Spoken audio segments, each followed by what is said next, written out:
আসসালামু আলাইকুম রহমতুল্লাহি ওবরকাতুহু। সম্মানিত দর্শক, ছোট্ট একটি খবর দিয়ে শুরু করি। নতুন সরকার ক্ষমতা আসার পরে প্রথম বিদেশি মুদ্রার যে রিজার্ভ কেন্দ্রীয় ব্যাংকের, সেটি ৩০ বিলিয়ন ছাড়িয়ে আজকের দিন পর্যন্ত ৩৫ বিলিয়নে পৌঁছে গেছে।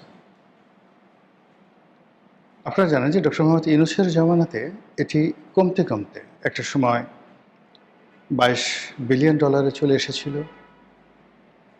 আবার শেখ হাসিনার জমানাতে কেউ কেউ বলতেন যে এটা ২২ বিলিয়ন বা ২৫ বিলিয়ন ডলার আসছে, কেউ বললেন যে না, এটা ১৬ বিলিয়ন ডলারে চলে এসেছিল, হোয়াট এভার মেবি।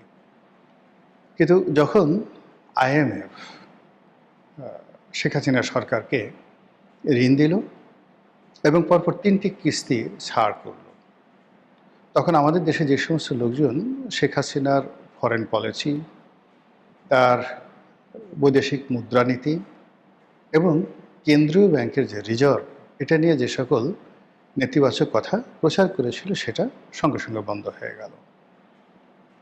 বাংলাদেশে কতগুলো মানুষ আছে যারা একটা সময় আইএমএফে চাকরি করতেন, তারা ঠিক, তাদের মধ্যে আমিও একজন ছিলাম। আমি চাকরি করিনি আইএমএফে, কিন্তু যারা আইএমএফে চাকরি করতেন তাদের সাথে ভালো সম্পর্ক ছিল। তো ফলে যখন শেখ হাসিনা সরকার ইমেজ সংকটে পড়ে গেল, দেশীয় যে প্রচার প্রোপাগান্ডা, এস আলমের কেলেঙ্কারি থেকে শুরু করে বিভিন্ন ক্ষেত্রে, তখন তার ফরেন রিজার্ভ দরকার, মানে ফরেন রিজার্ভ তার ওকে ছিল, ৩০ বিলিয়ন ডলারের নিচে নেমে যাচ্ছিল। এর মধ্যে ৮ বিলিয়ন ডলার নিয়ে আইএমএফের সঙ্গে, বিশ্বব্যাংকের সঙ্গে তাদের একটা বার্গেনিং হচ্ছিল। এই কারণ হলো যে সেটি, অর্থাৎ বাংলাদেশ ব্যাংক থেকে তারা এই ডলারটা নিয়ে বিভিন্ন সেক্টরে তারা বিনিয়োগ করেছিল, ওটাকে তারা হিসেবের মধ্যে দেখাচ্ছিল। তো সেই দিক থেকে প্রায় ৮ বিলিয়ন ডলার আইএমএফ বলছিল যে তুমি তোমার হিসাব থেকে এটা আলাদা করে মাইনাস করে দেখাও। তো আইএমএফের চাপে পরে সরকার কী করলো, দেখালো যে এই ৮ বিলিয়ন ডলার সহ এত, আর ৮ বিলিয়ন ডলার ছাড়া এত। তো সেই ৮ বিলিয়ন ডলার বাদ দিয়েও সেই আওয়ামী লীগের যে রিজার্ভ, এটা ২২, ২৩, ২৫ বিলিয়ন ডলারে ওঠানামা করছিল। আর তার সঙ্গে যদি আপনি ৮ বিলিয়ন ডলার যোগ করেন, তাহলে ২৫ বিলিয়ন ডলারের সাথে ৮ বিলিয়ন ডলার মানে ৩৩ বিলিয়ন ডলার। এবং তাদের এই যে যখন সংকট ছিল না, তখন রিজার্ভ, বাংলাদেশ ব্যাংকের রিজার্ভ এমন একটা পর্যায়ে চলে গিয়েছিল যেটা পুরো এশিয়ার মধ্যে বলতে গেলে অনেকের কাছে এটা ঈর্ষণীয় ছিল। এনিওয়ে, তো আওয়ামী লীগ সরকারের পতনের পর আইএমএফ পরবর্তী যে কিস্তিগুলো, সেই কিস্তিগুলো তারা দেয়নি।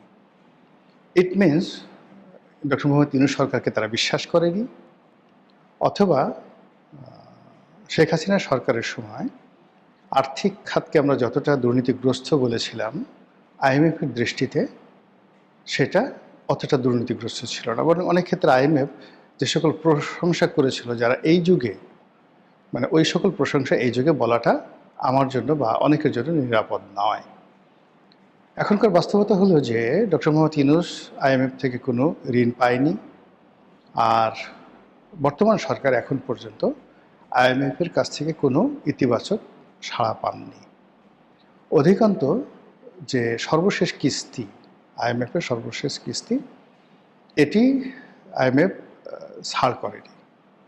তারা বেশ কিছু সংস্কার প্রস্তাব দিয়েছে, ডক্টর মোহাম্মদ ইউনূসকে দিয়েছিল। ডক্টর মোহাম্মদ ইউনূস সেটা কিছুটা বাস্তবায়ন করার চেষ্টা করেছিল। শুল্ক নীতিতে এনবিআরকে আলাদা ভাগ করা, জ্বালানি তেলের মূল্য সমন্বয় করা, তারপরে ব্যাংক ঋণের যে সুদ হার, এটা বাড়ানো। আগে যেটা মানে ৯-৬ ছিল, বা যে একটা বেঁধে দেওয়া হয়েছিল, ডলার মার্কেটটাকে নিয়ন্ত্রণ করা হয়েছিল, সেই জিনিসগুলো ডক্টর মোহাম্মদ ইউনূস অনেকটা ওপেন আপ করে দিয়েছিলেন। কিন্তু তারপরেও আইএমএফ তাকে সেই টাকা দেয়নি। আবার বর্তমান সরকার ক্ষমতা আসার পর পর সবাই ভেবেছিল যে আইএমএফ এবার টাকা দেবে, আর নতুন করে টাকা দেবে। কিন্তু বাস্তবে এখনও পর্যন্ত তার কোনো প্রতিফল পাওয়া যায়নি। তারা সরকারের সঙ্গে নতুন করে বসবে, আবার বাংলাদেশে আসবে। আমি যখন ভিডিওটি করছি তখন বিশ্বব্যাংকের সঙ্গে, আইএমএফের সঙ্গে, অন্যান্য দাতা সংস্থার সঙ্গে বৈঠকের জন্য অর্থমন্ত্রী আমির খসরু মাহমুদ চৌধুরী তার বিরাট বহর নিয়ে তিনি আমেরিকাতে আছেন। কিন্তু যতটুকু তাদের যে ছায়াছবি দেখেছি, অভিব্যক্তি দেখেছি, এখনো পর্যন্ত সেখান থেকে কোনো ভালো ফলাফল আসেনি। এদিকে যেটি হলো যে তেল কেনার জন্য সামনে ৩ মাস, ৪ মাস, ৫ মাস তেল কেনার জন্য সরকারের কম করে হলেও অতিরিক্ত $4 বিলিয়ন তাদের লাগবে।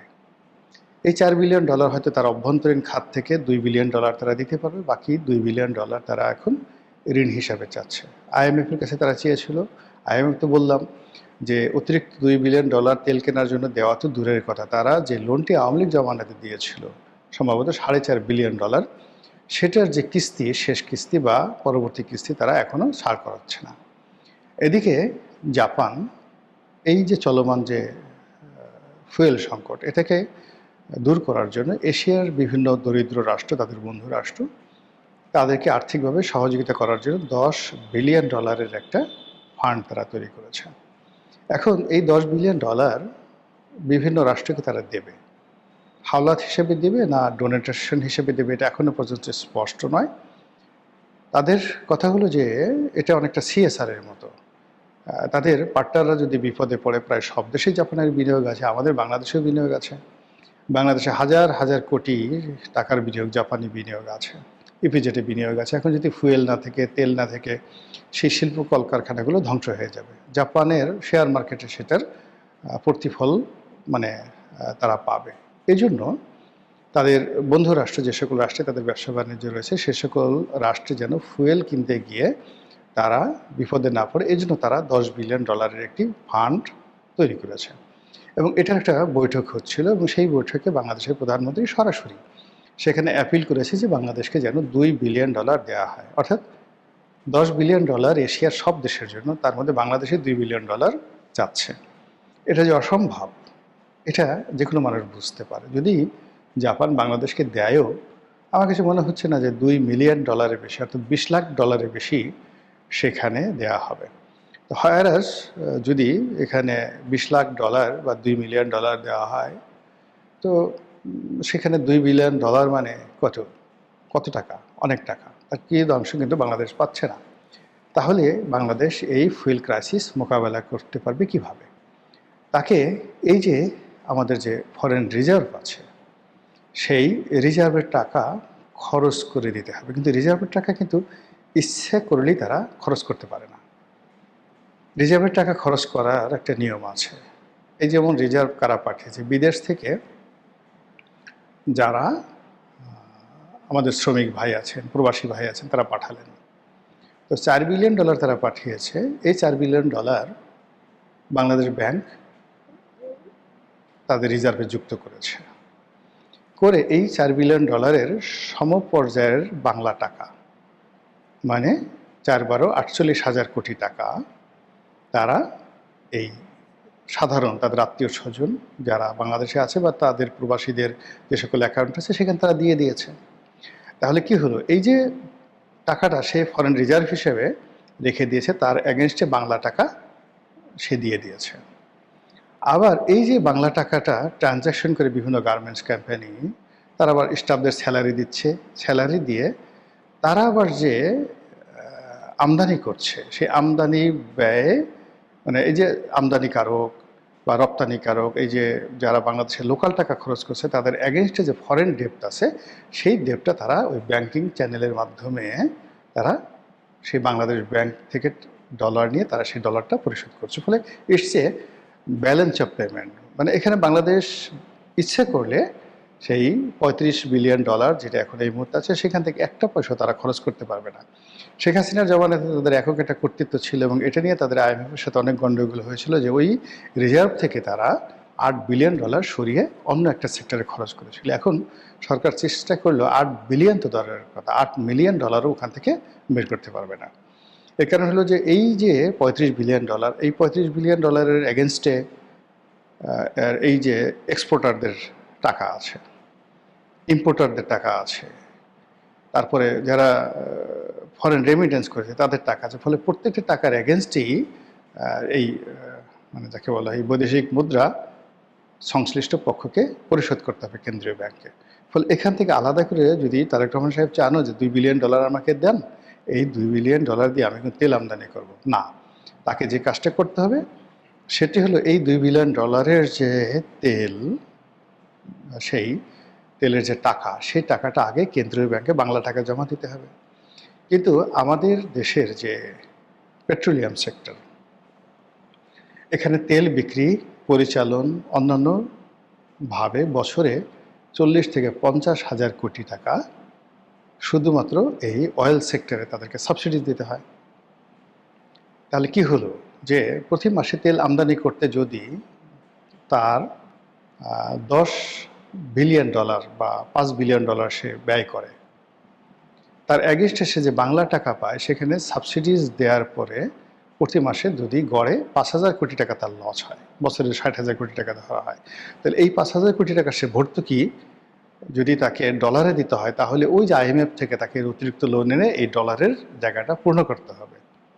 আশা করি আপনারা জিনিসটা বুঝতে পেরেছেন। ফলে এই যে আমাদের যে ফরেন রেমিটেন্স, তারপরে যে এক্সপোর্টের যে বিল যা কেন্দ্রীয় ব্যাংকে জমা হচ্ছে, যেটা এখন $35 বিলিয়ন পরিণত হয়েছে, একটা দিয়ে সরকারের যে সকল ব্যয় রয়েছে, বিশেষ করে জ্বালানি ব্যয়, বিদ্যুৎ কোম্পানির যে মূল্য পরিশোধ করা, বিভিন্ন বিদেশি কোম্পানি যারা আছে তাদের যে ডিভিডেন্ডগুলো সেগুলোর পরিশোধ করা, এরপর আমাদের দেশে যে সকল বিদেশি কর্মকর্তা কর্মচারী আছে তাদের বেতন ভাতা ডলারে বিদেশে পরিশোধ করতে হচ্ছে, এটা রেমিটেন্স করা, আমাদের ছাত্রছাত্রী আমরা যারা বিদেশে যাই হজ করতে, উমরা করতে, এই ডলারেরগুলো যোগান দিতে গিয়ে প্রতিটি পাই হিসাব তাকে রাখতে হয়। ফলে ওখানে যে টাকা যে খাতে আসে সেই খাতের বাইরে গিয়ে সরকারকে বিশ্বব্যাংক থেকে, ওয়ার্ল্ড ব্যাংক থেকে, বিভিন্ন প্রকল্প থেকে ঋণ এনে এই যেখানে যেখানে ভর্তুকি আছে, রাষ্ট্রীয় ভর্তুকি, যেখানে যেখানে লস আছে, যেখানে যেখানে প্রকল্প ফেল করেছে, যেমন ধরুন বাংলাদেশের একটা কোম্পানি ধরেন ওয়ালটন। এখন ওয়ালটন কি করলো, জার্মানির একটা ব্যাংক থেকে সে $1 বিলিয়ন প্রাইভেট লোন এনেছে। তো এই প্রাইভেট লোন আনছে, এনে সেটা গ্যারান্টি দিতে হয়েছে ধরুন জনতা ব্যাংকে। এখন ওয়ালটন ফেল করলো লোনটা দিতে, তখন জনতা ব্যাংকে এই $1 বিলিয়ন দিতে হবে। এখন জনতা ব্যাংক এই টাকা কি করলো, সে বাংলাদেশ ব্যাংক থেকে এইভাবে হিসাবের বাইরে গিয়ে তাকে এই টাকাটা বাংলাদেশ ব্যাংকে দিতে হচ্ছে। তখন এই যে